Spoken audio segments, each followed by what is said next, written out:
up there, Director. Darkness engulfed the elevator. There was something there, reaching for her, trying to make her act. It was a distress call. Faden sensed a drowning man, a hunger in the dark. Investigation sector. Investigation sector, huh? We should check this out. Darkness engulfed the elevator. There was something there. A presence. Jesse Faden could hear it. A call. It was faint, reaching for her from a dark place. Faden was sensitive to visitations. She had them all the time. From her guiding star and the previous director. She was the perfect receiver. As if she'd been made for this. Faden paused to feel it. The force at play here. It was changing things around her, subtle, trying to make her act. Faden didn't like that. Her guide felt it too. Polaris didn't flare up in defense as with the hiss, so it wasn't all bad. Not a hostile transmission. It was powerful, but it was coming from far away, and made weak because of the distance. It was a distress call. Faden sensed a drowning man, a man desperate to escape. She sensed something else too, a hunger in the dark, not unlike the hostile resonance, waiting. She knew that desperate acts can have grim consequences. It was this, more than the man's despair, that made her follow the call. The elevator lights winked back on. The darkness receded like a memory. There was a new button on the elevator control panel. Investigation sector. Faden pressed the button. The elevator doors slid shut with practiced bravado.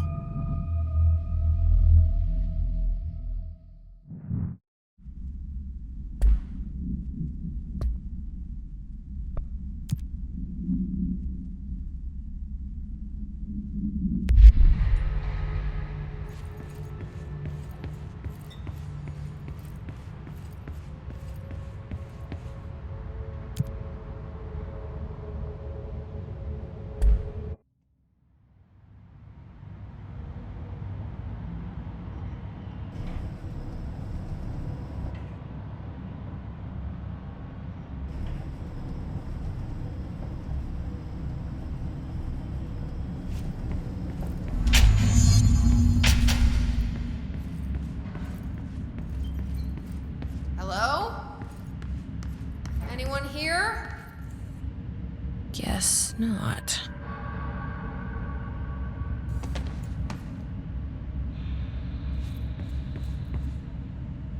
Seems a lot more crowded than the rest of the bureau.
It's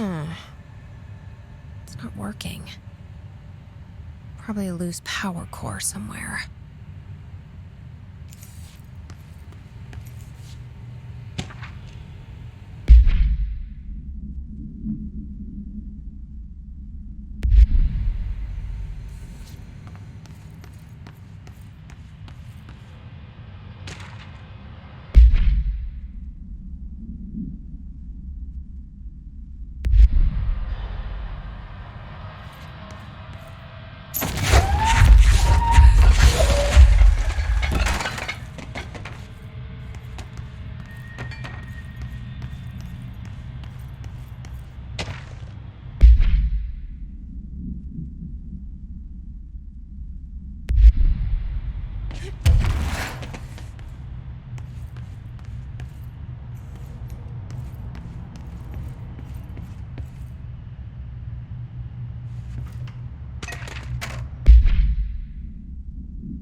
Gate should open.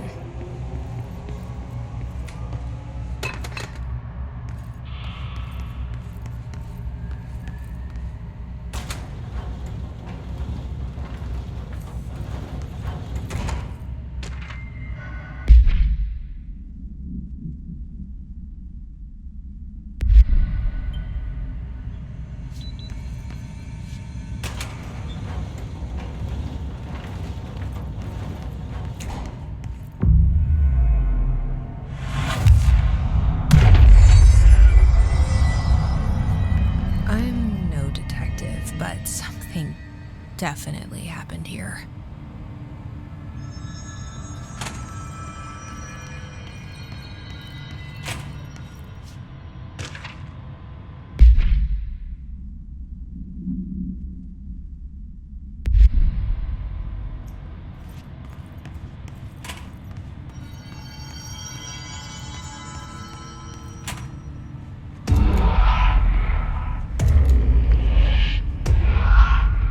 Each other? This feels familiar. I can't seem to... I've forgotten it. I'm sorry. My name is Alan Wake.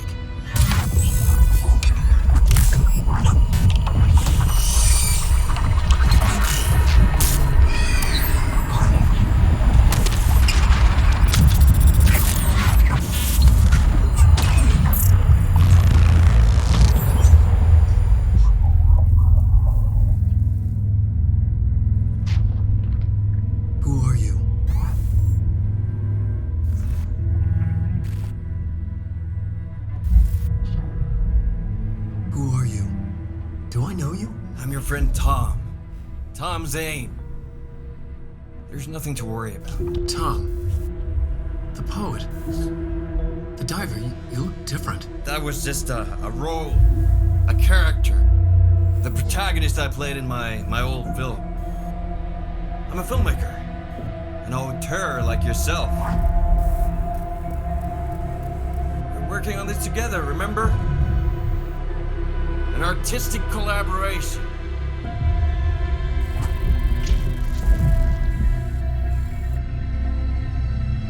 You need a drink.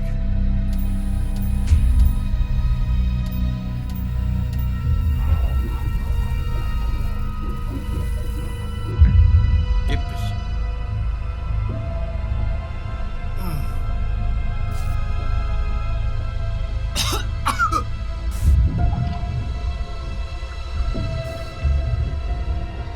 Endless darkness. Nothing holds still. But we're very close now. You've been writing. You found a way to escape. It'll work this time. Writing? You found a way! No.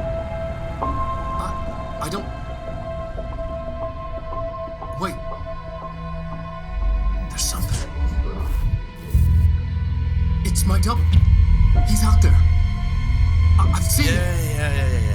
Nothing to worry about. I'm dealing with it. It's fine, my friend. Let me handle him. You've met him? What the hell? Now, come on.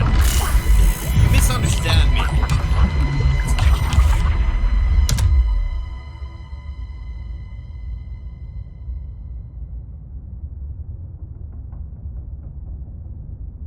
That was Alan Wake, the writer who went missing in that AWE case I read about. What's he doing here? And Thomas Zane was with him. The poet. No, wait. He was a filmmaker. I always remember that wrong.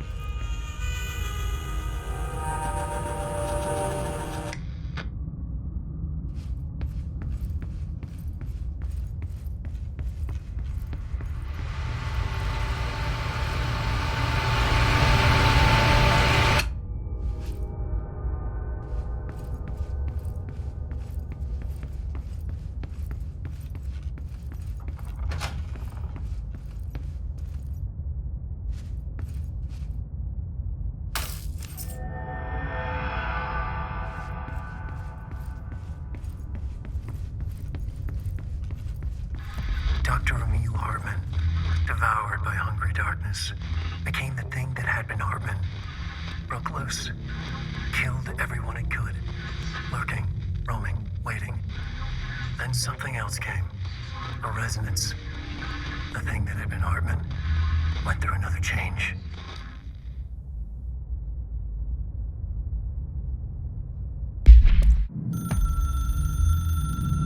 Dr. Emil Hartman was desperate. The Federal Bureau of Control had stolen his life's work. This was his last chance, his final experiment. What he'd been too scared to do before. Hartman dove into the lake, was taken, devoured by hungry darkness, became the thing that had been Hartman. Only an echo of him remained, fragmented impulses on autoplay. Violent, bloodthirsty darkness in the driver's seat. Emerging from the lake, the thing was captured by the FBC. Brought in, contained, studied. The thing broke loose, killed everyone it could. The FBC fell back and sealed the sector. The thing was alone in the dark, lurking, roaming, waiting. Then something else came. Not darkness, but similar enough. A sound. A resonance. It shouldn't be a surprise. If there's one, why not another? The darkness inside the thing could have been immune, could have resisted, fought, could have been passed by, passed through with no effect. But it didn't, and it wasn't. Maybe it had grown weaker over time, not aged. It was timeless, but weaker with no link to its source. A metamorphosis followed. The thing that had been Hartman went through another change.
did Wake want me to come here?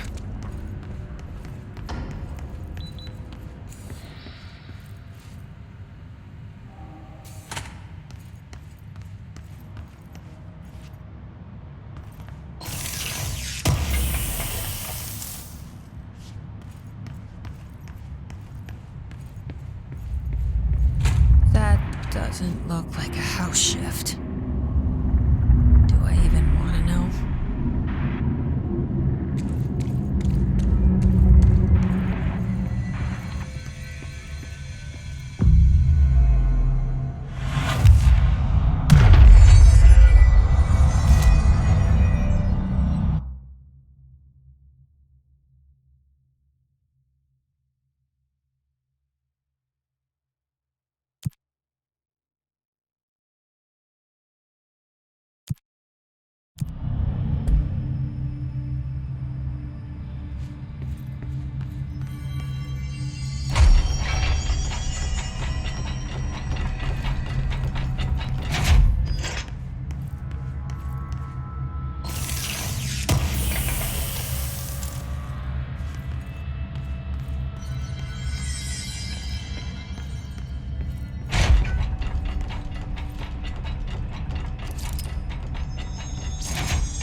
Are already in here.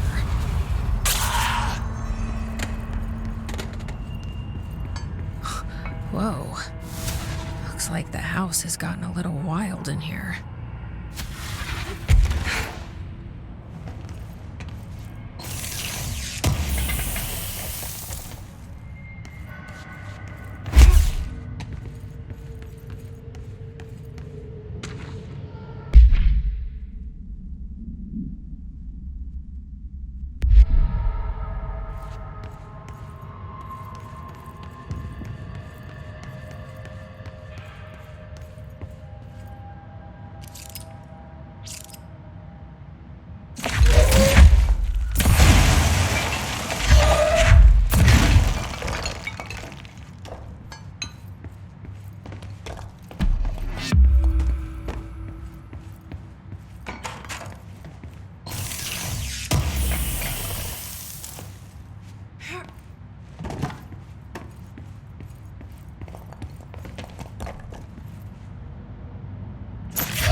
Go. Doesn't that feel better?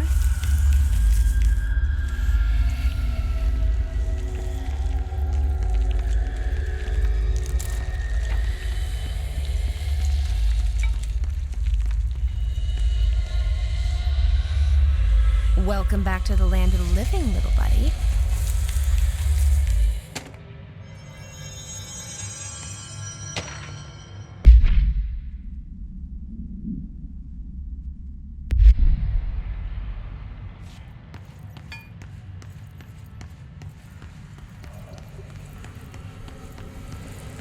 This darkness is blocking the door, so now I have to deal with an interdimensional noise and sentient shadows.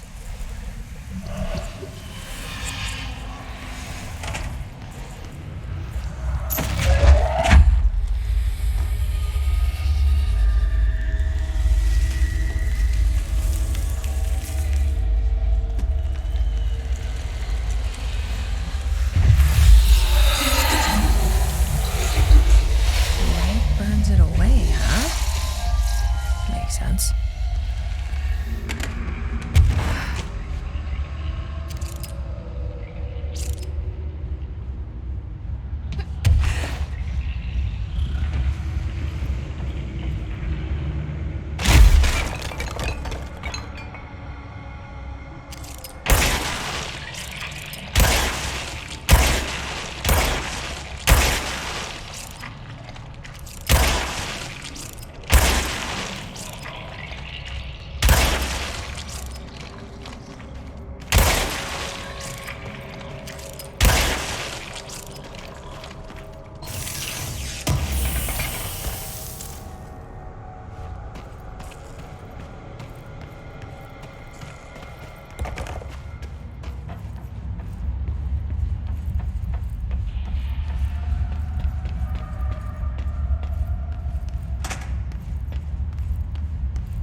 Made louder. Hartman was stretched like a worm through time. The third thing was a monster. Now he crashed out of darkness toward Faden.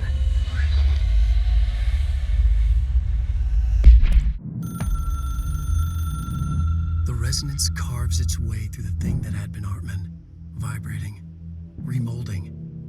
The sound changes the darkness, and the darkness changes the sound. They both changed what remained of Hartman. They all turned into something else. A third thing. The sound made darker. The darkness made louder. Hartman was stretched. Stretched as anyone when seen from out of time, like a worm through time. Almost an Ouroboros, a spiral, a maelstrom. The gravity well of a black hole, twisting inward, tightening, taking you deeper and deeper to the bottom, the heart, and through to the other side. The third thing said, when you hear this, you will know you're in new you. He said, we build you till nothing remains. He said, under the conceptual reality, behind this reality, you must want these ways to drag you away. He said, baby, baby, baby, yeah, orange peel. The third thing was a monster. He'd tear apart any ordinary person crossing his path. Now he crashed out of darkness toward Faden. There was nothing ordinary about Faden.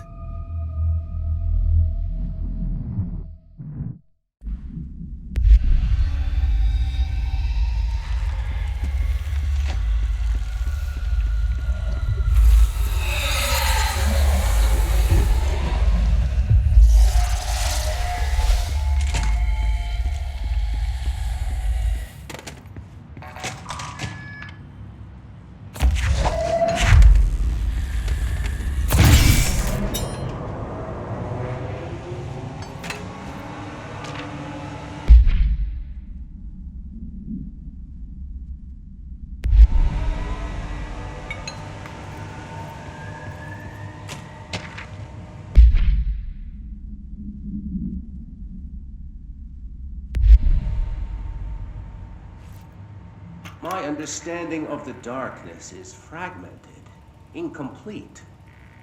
This abyss, this void, it very much does not wish to be understood. If light symbolizes knowledge, then it stands to reason that darkness would equate to ignorance. By its very nature, it abhors comprehension.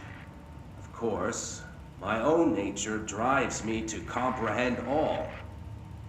We are opposing forces, destined to collide. And given this conflict of natures, we know that the light of truth will burn away the darkness, both figuratively and literally. Any significant light source can be used as protection, even weaponry against this metaphysical gloom. And then there are the artists. I know for a fact that Tom, Wake, the Anderson brothers, and Lane all had some involvement with the darkness. The question is whether their uncanny ability to affect reality through their art beckons the darkness, or did their work perhaps even create it? With Wake now secure in my lodge, I expect I shall grow closer to learning the answers to these questions. Assuming he cooperates, which is proving quite the challenge. Well, perseverance is the foundation of knowledge. Speaking of, I must be off on my rounds.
Reminder, all employees are required to report their hours at the end of each month. The Federal Bureau of Control maintains that time is not subjective, and hours passed on alternative planes cannot be claimed. Astral dives do not accumulate overtime compensation. Thank you for your attention.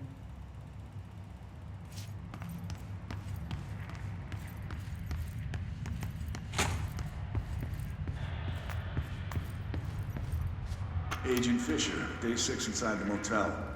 Utilized surveillance methods are as follows. Fiber optic cameras slid under the individual room doors. Motion detectors in the lobby area. Tripwire, triggering a flash camera across the main entrance. Even fingerprint powder on the front desk. Results are varying at best. But mostly just inconclusive and unusable. The footage is corrupted. Sometimes even the equipment is damaged. I don't know how, exactly. I think this place is making fun of me. That's the only explanation. I can hear them laughing and screaming behind the closed doors. I can hear the call bell go and ding multiple times a day, but when I look, there's no one there. I know I'm supposed to stay out of sight, but I've seen the doors closing just before I can catch even a glimpse of anyone or anything. They're messing with me, whoever they are. I think... Wait, shh. There's something. I gotta get this. Gotta get the cable out. Come on, you fiber optic fuck, cooperate. Okay, there we go.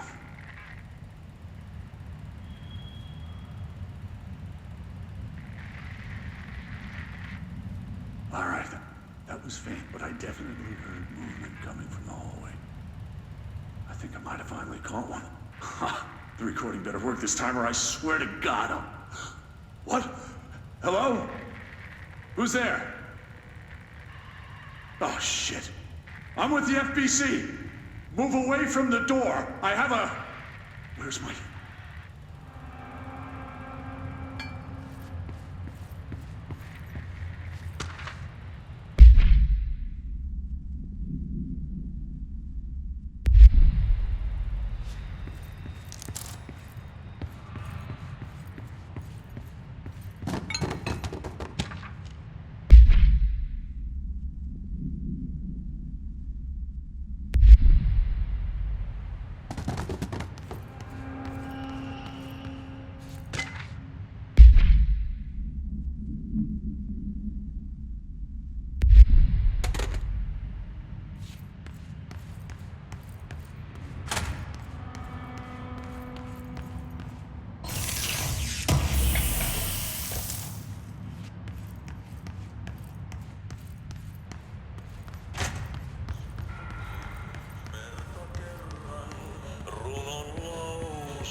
Is getting bad. The vents, they are full of mold shit. It's not good for you. Headache, nausea, mold, depression. Kan du tell when you are in? Helvetin home. Kysyt saatana pääsä eroon. Plants in here have died standing up. Lighten them up. Ah, more plants. All right, let's go make some new friends. Darkness everywhere. New day, same old bloody city, said the old man. Like dark but good for nothing. Get rid of it.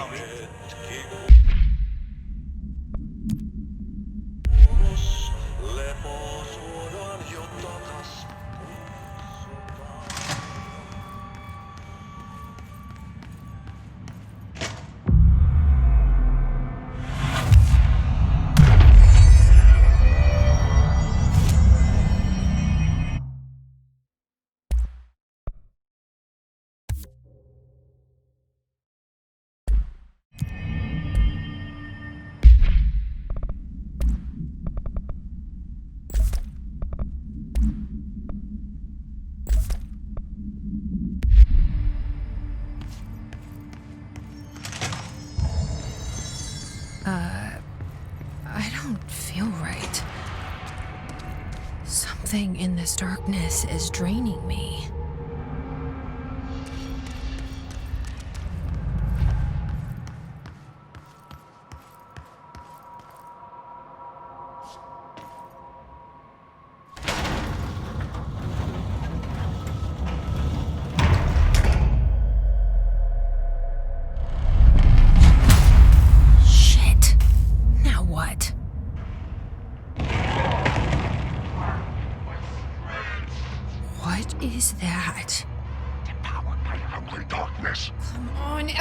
Time to go! Dr. Emil Hartman was desperate. Fuck!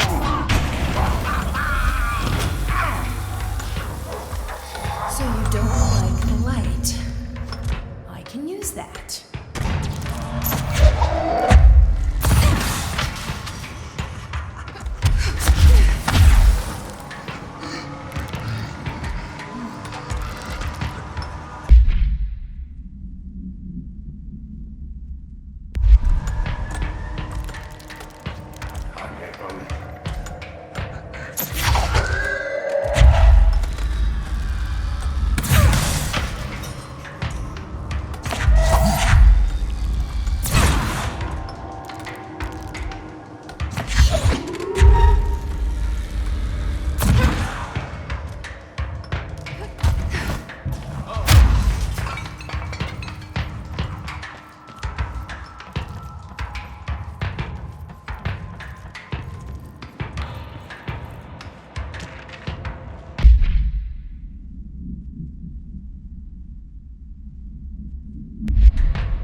Arcade machines. Shoom. Shin? Shoom. Whoom. Whatever.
this.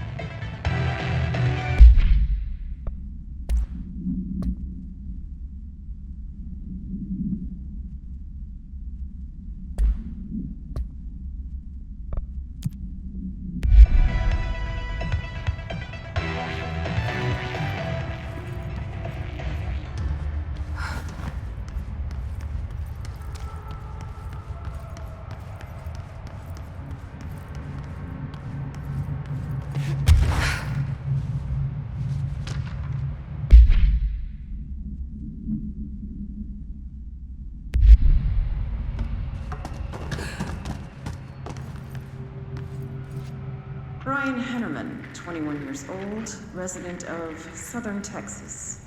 I'm sorry, ma'am, but I really don't understand why I'm here. You know what you did, Mr. Hennerman. I do? Tell me about Delivery Disaster. The movie?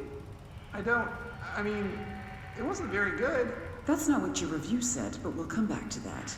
Tell me where you got the movie from. Movie night with a K, not an N, not night like nighttime, but... Who contacted you? Who told you to review that film? No one. I just did it because it looked obscure. I didn't even like the movie. I shouldn't have given such a high score, but reviewing obscure films makes you look smart. And I thought if I looked smart, I would get listeners. My podcast would take off and I could move out of my parents' basement. I may even go to college and get a film degree like I've always wanted to. I swear. I swear, I swear, I swear. Okay, the kid doesn't know shit. I'm ending the session.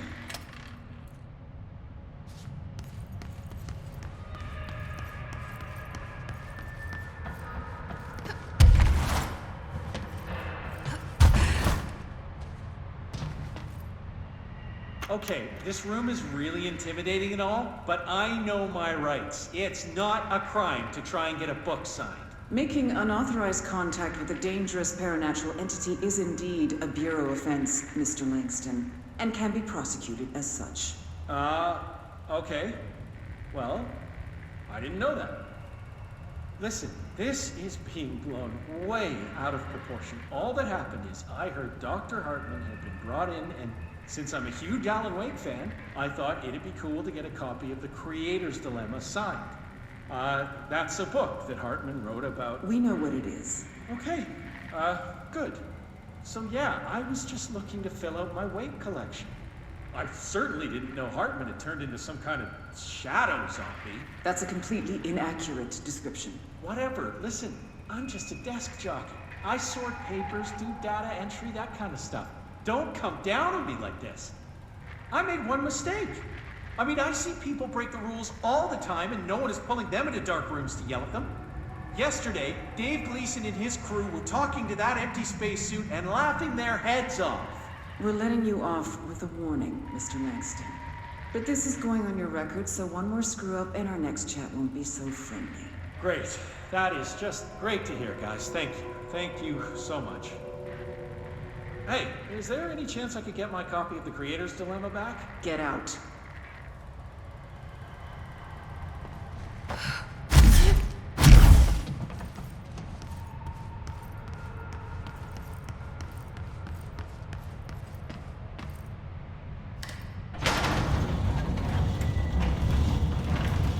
Man, what are you doing in investigations? Jesus, don't scare me like that, Langston. If you're talking right now, I can't hear you. It's a one-way system. Try to find an intercom.